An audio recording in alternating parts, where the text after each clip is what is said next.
Assalamualaikum warahmatullahi wabarakatuh.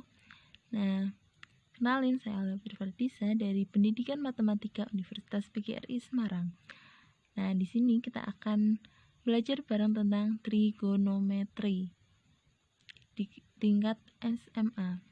Nah, ini nih yang perlu kita pelajari di trigonometri. Wow, ternyata cuma 1 lembar ya. Ini hanya dasarnya saja, berupa rumus yang harus kita pahami dan kita hafalkan. Matematika sebenarnya nggak perlu hafal kok, guys. Kalau misalkan kita sudah tahu dasarnya seperti apa, nanti kita akan tahu rumus kelanjutannya. Nah, pertama kita akan bahas tentang dasar trigonometri. Ini gambar segitiga, lalu ada sin, cos, tan. Kita harus mencari nilainya seperti apa. Lalu di bawahnya ada kuadran, dan nanti kita juga akan membahas tentang sudut istimewa, besar dari sudut istimewa. Nanti akan ada tips dan trik untuk cepat mengerti dan menghafalkannya. Nah, tapi selain yang akan kita bahas tadi, kita juga ternyata di trigonometri ini banyak banget yang harus kita pelajari. Ada identitas trigonometri ini, ada jumlah dan selisih sudut, ada penjumlahan dan pengurangan sin cos, ada rumus sudut terangkap dan perkalian sinus dan kosinus. Hanya itu saja sih sebenarnya, karena bisa kita rangkum dalam 1 lembar HVS ya, ini 1 halaman HVS. Bukan suatu yang sulit kok dalam matematika itu. Kalau kita sudah tahu rumusnya, yang penting satu, atur mindset kita agar kita tidak takut dengan tulisan huruf dan angka yang sebanyak ini. Karena kalau kita sudah biasa, kita sudah paham, dan kita bisa mempelajarinya pelan-pelan, kita pasti bisa. Ya, sekarang kita akan bahas pertama, yaitu tentang, nah ini nih, gambar segitiganya. Kita close up dulu. Nah, ini dia yang akan kita bahas. Ini hasil close up dari yang tadi ya. Ini adalah dasar dari trigonometri. Trigonometri itu adalah sudut, ada suatu sudut lancip dalam segitiga siku-siku. Kalau misalkan di samping sudut ini, garis di samping sudut kita anggap samping. Nah, ini sudut miring, ini garis miringnya, ini sisi depan. Kalau sin alfa itu depan dan miring, depan bagi miring. Nah, sin alfa depan dibagi miring. Kalau cos alfa samping dibagi miring, samping dibagi miring. Tan alfa sama dengan depan dibagi samping. Kosekan adalah kebalikan dari sin, 1/sin. Kalau sekan itu kebalikan dari cos. Sekan alfa sama dengan 1/cos alfa. Kalau cot alfa itu kebalikan dari tan. Kalau tan itu sin per cos, kalau cot itu cos per sin. Nah, itu dasarnya, dasar dari trigonometri. Nah, selanjutnya kita akan bahas tentang sudut istimewa pada trigonometri. Wah, kalau kita lihat dari tulisan ini, wah pasti pusing ngafalinnya. Tapi jangan khawatir. Nah, saya punya cara cepat untuk menghafalkannya. Gimana caranya? Kita lihat bareng-bareng. Nah, kita bisa menggunakan tangan kiri kita untuk menghafal nilai dari sudut istimewa pada trigonometri. Kita ibaratkan jempol adalah 0 derajat, lalu jari telunjuk adalah 30 derajat, jari tengah 45 derajat, jari manis 60 derajat, dan jari kelingking 90 derajat ya. Nah, kalau di jempol itu setengah akar 0, di 30 setengah akar 1, di 45 derajat itu setengah akar 2, di 60 derajat setengah akar 3. Kalau misalkan di 90 derajat itu setengah akar 4. Nah, ini nih sama kayak yang ada di tulisan. Nah, tinggal dihitung. Nah, gampang kan? Kalau cos itu kebalikannya.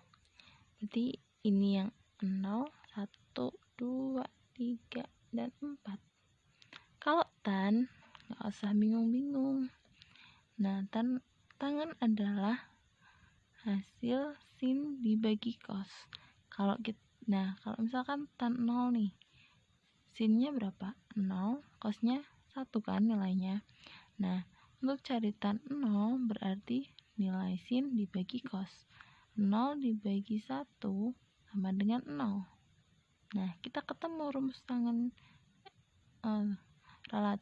Kita ketemu nilai dari tangannya.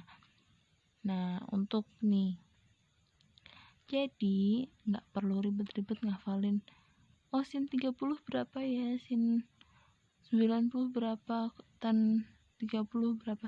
Nggak perlu. Kalau kita tahu satu trik, nanti kita bisa mengerjakan yang lainnya. Kembali lagi ke tangan. Rumus dasarnya, tangan sama dengan sin per cos. Seperti itu. Dan yang terakhir kita akan membahas tentang kuadran. Nah, kuadran ini sebenarnya antara simpel-simpel, tidak simpel sih. Cuma kita perlu memahami saja kalau di bagian kuadran ini.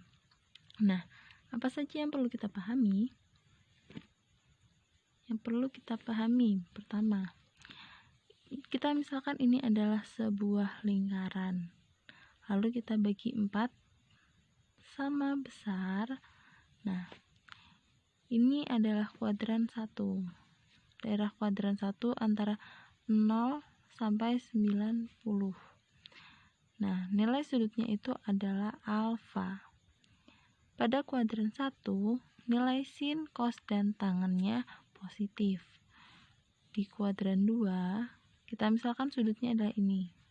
Ini adalah sudutnya, yaitu 180 min alfa. Di kuadran 2 yang bernilai positif adalah sinusnya. Ini kuadran 3. Misalkan ini sudutnya, berarti 180 plus alfa. Ini kan 180, 270, 360 atau 0. Nah, nilai yang positif adalah tangan. Dan kuadran keempat itu kita ambil ini sudutnya, antara 0 dan 270 derajat. Nah, ini 360 min alfa. Dan yang bernilai positif di kuadran 4 adalah cos. Nah, cara untuk menghafal biar cepat, kalau kuadran 1 apa yang positif, kuadran 3 apa yang positif, gak perlu bingung lagi. Nah, ini kuadran 1, 2, 3, 4. Semuanya sin cos tannya bernilai positif. Kita anggap ini semua. Ini di kuadran 2 sinnya yang positif, kuadran 3 tannya yang positif, kuadran 4 cosnya yang positif. Nah, saya punya singkatan nih, biar cepat kita dalam menghafal. Semua sindikat tangan kosong. Sin semua itu artinya di kuadran 1 semuanya bernilai positif. Dan kuadran 2 ya, sin. Semua sindikat tangan kosong. Nah, berarti kuadran 2 yang positif sinnya, sindikat. Berarti sinnya. Di kuadran 3 tannya, tangan. Terus kuadran 4-nya cos. Kosong. Seperti itu deh.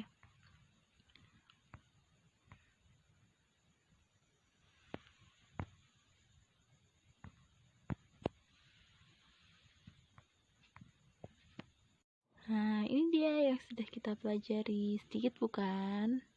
Nah, gak perlu bingung dan ragu ya.